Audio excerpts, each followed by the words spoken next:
And as Paul's report pointed out, there are many facets to it. I just wanted to hit the part that's just on the trees. And I think from my conversations with people in town, a lot of people don't have any idea what electrification would mean through the 1 mile. We have, I think it's 7/10 of a mile of California right-of-way. That's all we have. But in that, they want to take 142 trees out, and as Paul said, and 206 more could be severely pruned, and some of those may or may not make that. I think people don't realize that because the train isn't right next to their yard, doesn't back up to it, or they live a long ways away, they just haven't thought about what the implications are for the center of Atherton. It's not just the residents who border it who are the most directly affected, but it is the center of our town, and we try to put the emphasis on it being a natural town, supporting all the environmental functions. And trees aren't just an aesthetic part of that. They are certainly visually something that gives us beauty, but they also screen noise much more than a lot of things do. And they're taking out the vegetation, as Paul mentioned, around the poles. The poles themselves are 16 to 24 inches wide. Now, I didn't learn that until way into this. I thought a pole was, like a pole. Sorry. So you've got to think of the trees as a screen for visual effects of the train and the poles and wires and the beauty they add to your yard. The audio screening it does, and as well the air quality, because those trees take carbon dioxide out of the air. They also take the dust that the dry, drought-ridden land has given us, and every big train that goes by stirs that up in the summer and spring. And I think that given that visual, audio, and air quality pollution, we've got to say, you'll have to find another way to do this electrification if electrification has to be done. And we haven't talked about the fact that the DEIR has poles on the outside, which our arborist said go to the single pole in the middle, and that would cut down a lot if we have to have electrification. So anyone that wants to write to Caltrain, you can do it until the 29th of April, and I'd be happy to facilitate your finding the address. Thank you, Rosemary. Greg, please.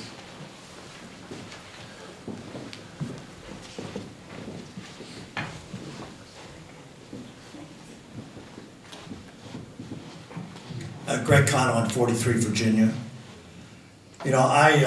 Because I was out of the country, was not deeply involved in this letter, which I wish I had been, but it turned out very well, and I applaud the people who did work on it that you mentioned earlier.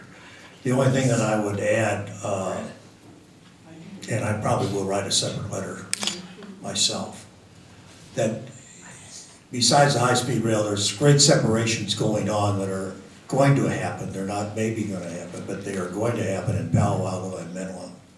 And I think that because those are going to happen, it gives Atherton the opportunity to do something similar so that we get the wires and the track underneath the ground, or, have a trench, which would be a substitute for grade separation. So as long as they're going to do grade separations at $200 million an intersection, and they do it in Palo Alto and Menlo, I would just think it would be natural for us to is about a 5 mile or 5 or 10 miles from the end of Palo Alto to Redwood City, that if we could participate in that as a trench, you could lower those wires that you're concerned about with the trees into a trench and have those protected from people getting electrocuted, at the same time protect the trees. So that's basically what I'm arguing is we should consider doing some kind of a trench, because the grade separations are going to happen. It's not like high-speed rail that it may not happen. The grade separations are going to happen. The county's going to fund them. The people have put in their applications. So somehow, if the town of Atherton could get input into that process, I would encourage them to do so, and I will write a letter to that effect. Thank you. Thank you, Greg. Any other public comments? Seeing none, we'll go ahead and close public comments. Back to council. Council member. I think, Carrie, you did a great job writing that letter, and you should sign it and send it in. I second that motion. That's a second. Any further discussion on this item? Well, I'd only say, I think it's a great letter. I think that if you were to reformat it slightly, I find it much easier to read the staff reports where there's a section that's bolded and, you know, there's bullets. This is very dense paragraphs. I think you could break it up a little bit and make it more readable. We'll get that on a word processor and do that. Yeah. And it would be, the content of this letter is really powerful. Everybody should read it. It's a really powerful letter. Yeah, exactly. So let's go ahead and call a motion. All in favor? Aye. Any opposed? I will say it's an honor to sign this letter. I know the thousands of hours that the rail committee, I am the liaison with the rail committee, and I know there are thousands of hours. And I know that Lisa Costa-Sanders came in at the last minute to help us in the latter end.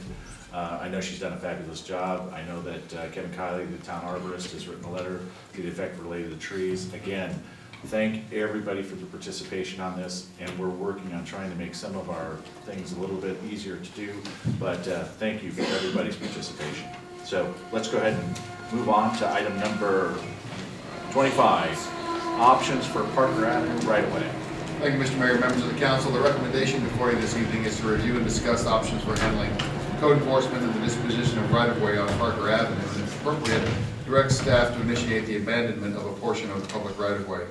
Parker Avenue is located in the R1A P zone, P for the overlay for Parker Avenue. It's comprised of about 21 single-family homes. In 2010, the council adopted that overlay district given the unique characteristics of Parker Avenue. They have an excessively large swath of right-of-way that runs down the middle. I believe in the past that was an expectation that the road was going to go through. That never happened. There's properties on the other side that's probably never going to happen. So they're dealing with probably 70-foot right-of-way where a normal right-of-way is far less than that. And they also have some unique lot sizes that puts them into the R1A B zone characteristics of a 28-foot maximum height and some sidewall height limits and other things. Parker Avenue itself is 20 feet wide with a 70-foot public right-of-way. This width is atypical. In Atherton, the more typical paved roadway is about 18 feet and the right-of-way of about 40 feet. So over time, there's been issues that have developed along there. On a typical right-of-way, property owners are allowed to put in improvements within the right-of-way with an encroachment permit from the town. There are guidelines under which that can be done. For Parker, that creates a very unique situation as it goes much farther back into the property, whereas for other properties, it's much closer to the street. So we've received complaints about violations along Parker Avenue. Staff's done code enforcement. And so what's presented to you this evening is we want to solve this issue once and for all. We either want to deal with the right-of-way by abandonment of a particular section of that excess right-of-way along Parker Avenue. There's discussion in the staff report about how to do that. The other option is to not modify Parker Avenue, but allow minor encroachments within the public right-of-way with the issuance of a more formal encroachment permit process. The third option, of course, is to not do nothing, but leave it as is and continue code enforcement and removal of encroachments that are in violation of the town's ordinances. So I'm happy to answer any questions. Staff's recommendation is that you go through the abandonment process to abandon a section of that right-of-way back to those properties. The city attorney can opine on how that process works and what the town would have to do. There is a cost to doing that. It costs the town about $25,000 to go through that process. We have to, develop maps and get those recorded and other things. The property owners aren't required to purchase the property. It's just an abandonment back of excess right-of-way. If we go the abandonment process, staff still recommends that we'll come back to the council at some future date with updates to the encroachment permit process, because it's going to be a very valuable process as the town looks at its bicycle pedestrian improvements up and down bike ped pathways throughout town. That concludes the staff report. Perfect, thank you very much. Councilwoman Lewis, questions? effectively, each property owner would the property would be extended a certain number of feet into the right-of-way right now, and then that would be their property, right? It would be added to their property, merged into their property. Correct, their front property line would move closer to the street. And so that adds more square footage to their lot.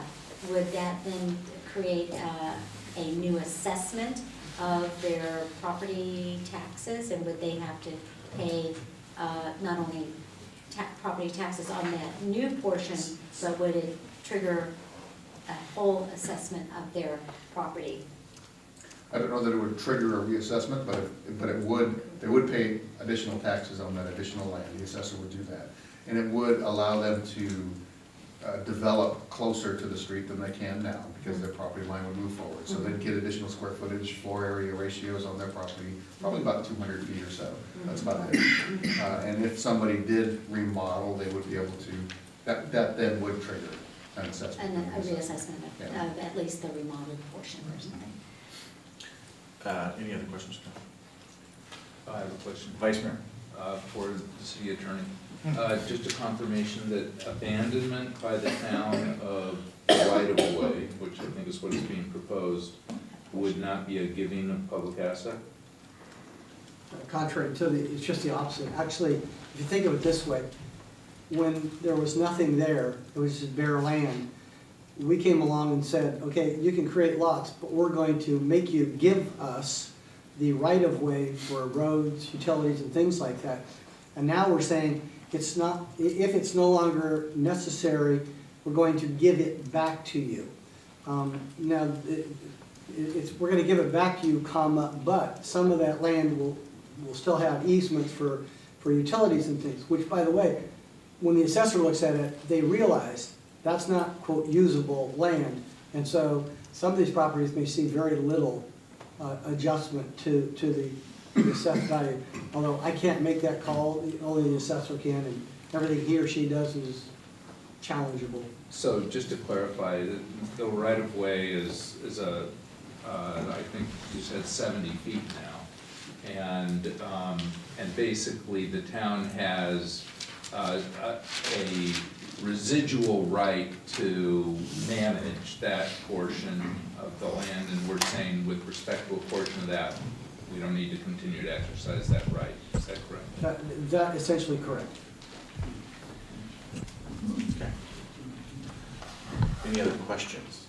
No, but, well, I do have one question.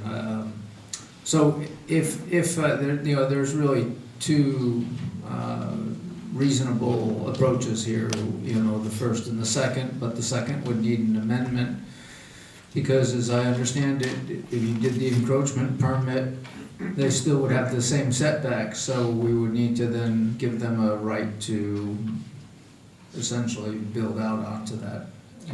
That's kind of, we could do that as part of the encroachment permit process. We would have to then do a zoning amendment for the overlay district to give that property owner the right to use the, that 900 square feet as their setback line. But that would require planning commission, public hearings, et cetera, in order to do that process.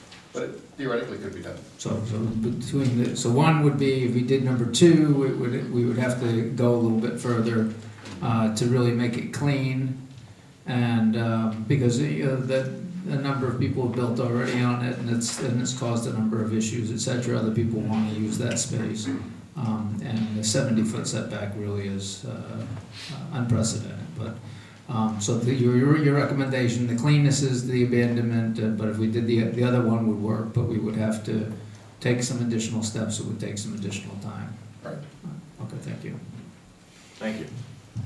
Just a question, and I know that this is somewhat of a, in our situation here, it's kind of unique because there's a roadway that never ever got built. Why this wasn't dealt with whenever this was abandoned, I don't know. Maybe it's for the same reason why we have fire alleyways and those subsequently get taken from cities. It's the same concept. So I guess my question really is narrowed on this is pretty common in essence of areas that aren't utilized by cities, to abandoned areas, like, for example, very common on the coast side to have the alleyways that are in rear properties abandoned and people just then move their fences. My understanding as well is a lot of these areas are already utilized, right? Meaning there's grass, On fences. On Parker, correct? Yeah, there's grass, they're front lawns. So it's not as if it looks like there's a total roadway there, and that's why we have so many Correct. problems. Okay, any other questions? All right, seeing no more questions, I'm gonna bring it back out to the public and see if I can have any public comments on this item. Please come forward to the microphone. Thank you, I'd love to hear it. Hi, Hi.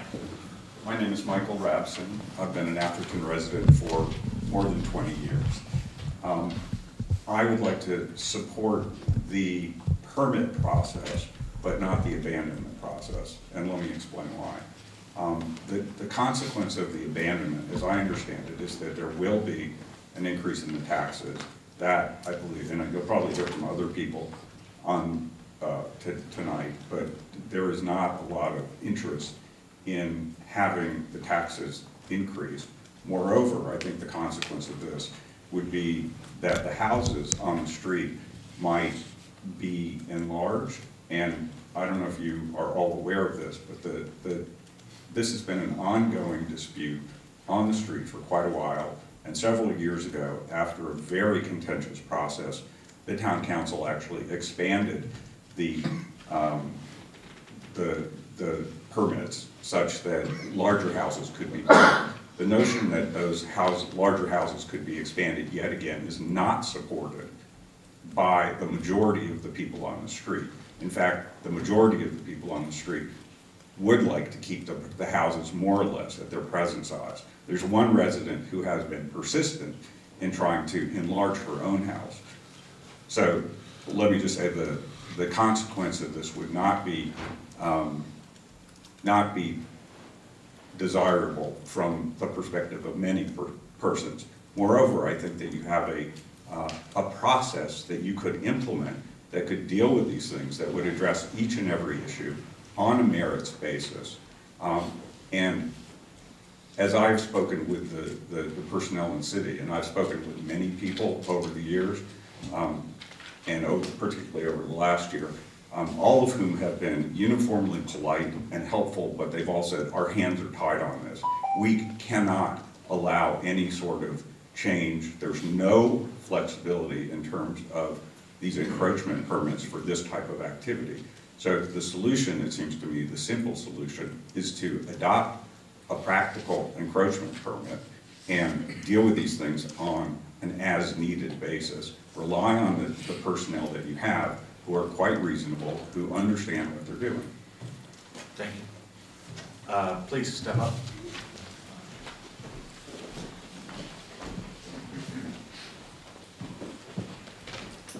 Hello. I'm David Bagshaw, 49 Parker, and I would also like to support the encroachment, the modified new encroachment approach for solving this problem. I think that it's a very workable one. The different situations that are out there where there are fences that have been put in or walkways or things like that these are not dramatic changes that could be solved through that encroachment process. And I think the abandonment approach, which leads to, if there were no property tax impact, then I think the abandonment would be a reasonable approach to take.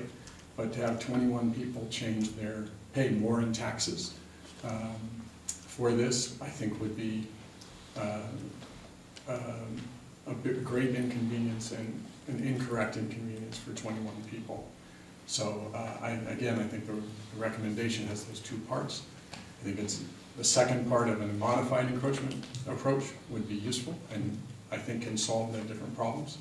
But changing people's property tax bills, I just think is too onerous an impact on people, and I don't think that should happen. Sure. Please, just if you want Should I to. leave that here? Any other comments on the side? Please come up.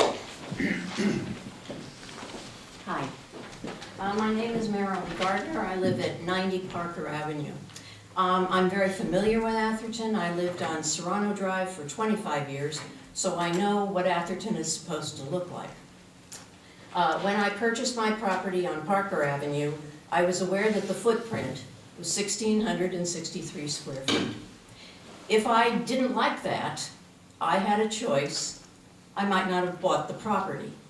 But what makes up for the small footprint is the fact that the street is wide. These are small parcels, but there's a feeling of size on the street, which it makes it feel much more like Atherton. I don't want to live in what looks like a tract in the Central Valley. I want to live in Atherton, and I want to live on a block that looks the way it looked when I purchased my property in good faith. That's it. Any other, please come up.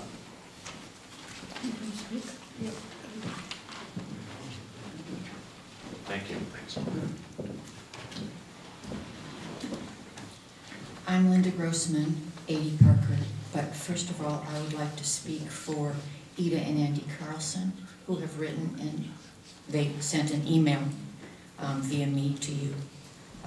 There at 53 Parker Avenue. Honorable council members, my wife Ida and I are away with a dear cousin who is dying. We have asked Linda Grossman to convey to you our statement about the options under consideration. We are strongly opposed to option number 1. It is unwise to raise the taxes for everyone on the street just to accommodate the wishes, aesthetic preferences of a few. We are in favor of option number 2, and I'd like to point out that they are one of the 6 people who had code infractions. We are in favor of option number 2. This would allow the 6 properties on the street that are listed as in violation of the encroachment code either to apply for an encroachment permit or remove the offending items. In addition, this would remedy the town's currently ad hoc enforcement of the existing encroachment code. Thank you for your consideration. Andy and Ida Carlson, 53 Parker Avenue. Thank you. Now, I'm Linda Grossman, 80 Parker, and I'm speaking for myself. Because many of you have not been on the council as long as these issues have come up, I'd just like to give you some of the history. In 1985, the floor area ratio was increased for small lots. In 1988, the floor area ratio was again increased. In 1991, there was another floor area ratio increase 3 or 4 times since 1991, and many of these people who are here tonight have been at these meetings over and over and over. We're really pretty tired of it. The council has considered rezoning since 1991, prior to the 2010 increase, which has been discussed. All were in an effort to maintain the beauty and the character of the street. My husband and I are very much in favor of option number 2. That would allow people who wanted to encroach into the right-of-way to do so, but would not require that everybody have their taxes raised. Now, I have one other comment, because it was said that there was lawns and things planted into the right-of-way. That is, with very few exceptions, not the case. Those have been pretty, that is a gravel parking area. So, those are my comments. Thank you. Thank you. Any, please step up.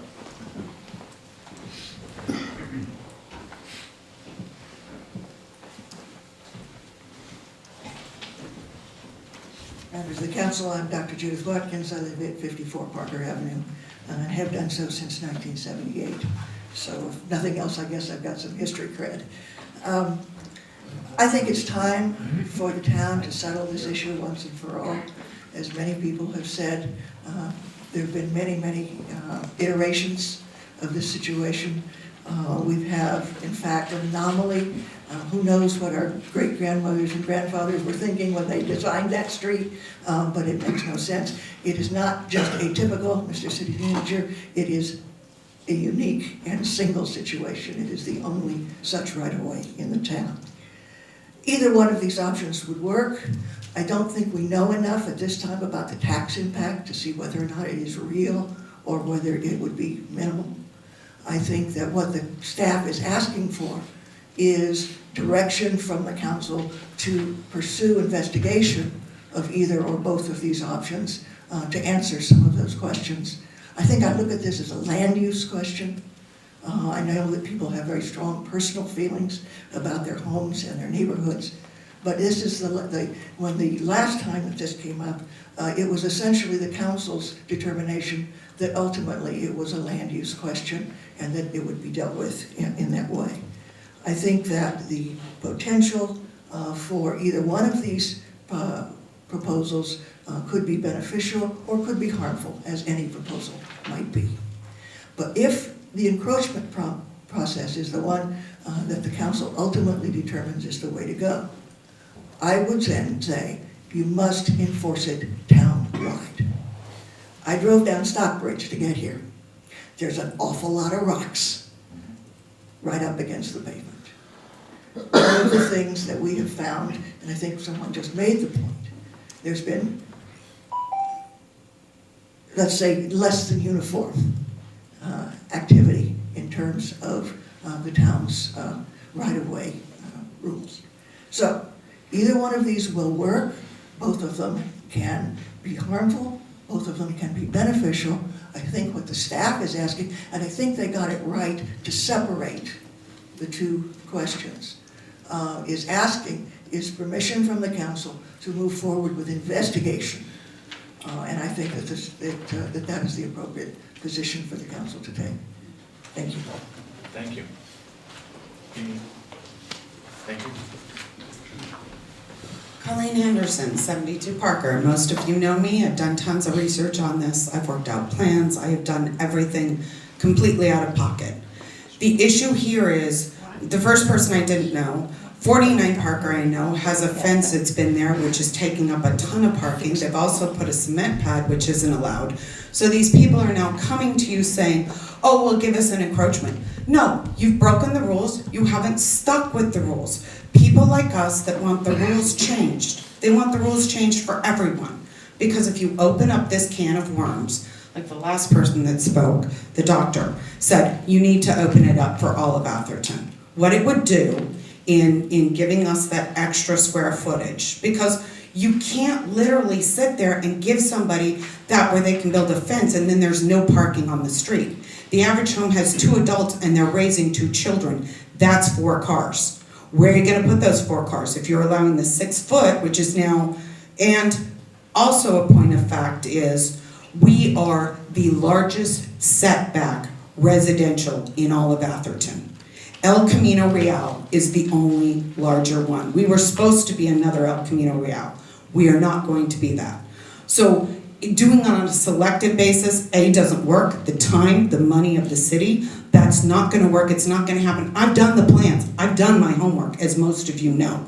It is not going to work because what you're going to do is you're going to take parking off the street, and because of fences and people, you know, the people that put rocks out, where are people going to park? They have parties. We are in a limited house size. There's going to be an average of 2 to 4 cars per house. You need to be able to pull up, have a 2-car garage, create the space. Enough of this. You know, so 49 Parker, Marilee Gardner, she has a tough shed all the way out to the street with a 6-foot fence, parks 1 car in, 1 car in her driveway. So again, the abandonment for the city's purposes is the smartest financial way to go, because you are going to be bogged down completely if you're going to enforce it for our street and every other house, which is pretty much out of code, then you do it for every other house in Atherton. So you're opening up an entire can of worms. I don't recommend it. I think the best way to do it, so people pay a little bit more, big deal. You'll have the land, you'll have the land usage, and you know what? You've been breaking the law all along. So, you know, how does that impact our city? Follow the rules, play by the rules, and allow it to be set once and for all, and don't open up the can of worms for the rest of the city. Thank you. Thank you. You've already had comment on this one. I have a little time left, and I would like to just make an additional statement that would If be you do that, helpful. Mr. Mayor, you have to open it up for everybody. This will be very helpful. I'm gonna open it up for everybody because he wants to talk for 1 minute. 1 minute, yes. There have been issues on 49 Parker. We're very happy to take the fence away, take all the changes and make those consistent with the current rules that are on the books today. We have made changes in that area, but we are willing to take the expense of moving everything. So I supported the encroachment activity because I think that's a good idea, but I also want you to know that if we go back to the original rules that are in the books today, we will pay the expense of changing it consistent with rules as they sit today. I'm advocating that I'm perfectly happy to adhere to those rules today, and we'll make those happen in the next 45 days, as soon as that is in place. Thank you. Thank you. Anybody else that has already spoken that wants an additional minute? Well, she's. Oh, please, you can come up if you haven't spoken at all. Feel free. And you get 3 minutes. Plus one. Plus 1.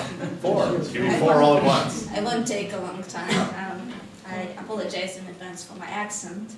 My name is Zoya Lesnik. I live on 11 Parker Avenue since 2001, so probably the least experienced resident of those who spoke. But I just wanted to say that we are all very afraid of unknown. And I did contact the county's assessor's office, and I spoke to the neighborhood appraiser, Leon Leong, who actually suggested that if this transfer of 900 square feet comes with severe restrictions, with no building rights, and with easements that are already there, the price per square foot of this land will be nominal. So it will not carry a serious increase in our property taxes. But I totally agree with Judy Watkins, who suggested further research on this matter, and I urge council members to consider that, because right now you're not going to be making a full informed decision. It's probably too soon to make it. But I'm not opposing the first, and I'm probably more in favor of the first route, because it's more holistic, it's a better solution. It's just, it carries really financial burden on the residents, and it's actually something that should have belonged to us a long time ago, but the city made a mistake, and now we would have to pay. I also have a question. The city would get a portion of the tax revenue. How much is that portion if we have the tax increase? 0.0858 cents per dollar. Per dollar. It's not a lot of money. Not a lot of money, but still. Thank you. The county gets it, and the state gets more. And the fire district. Where's Peter Carpenter? Yeah, he gets more than we do. But still, it's gonna have a positive impact on the lot usage, because right now the lot has 4 huge big yards, and if the building or buildable line can be moved, then the lot gets a large, extensive backyard instead of a small one. Thank you. If that's clear, what it No, makes sense. your accent was fine and it was very clear. Thank you. Any other questions? Please step up.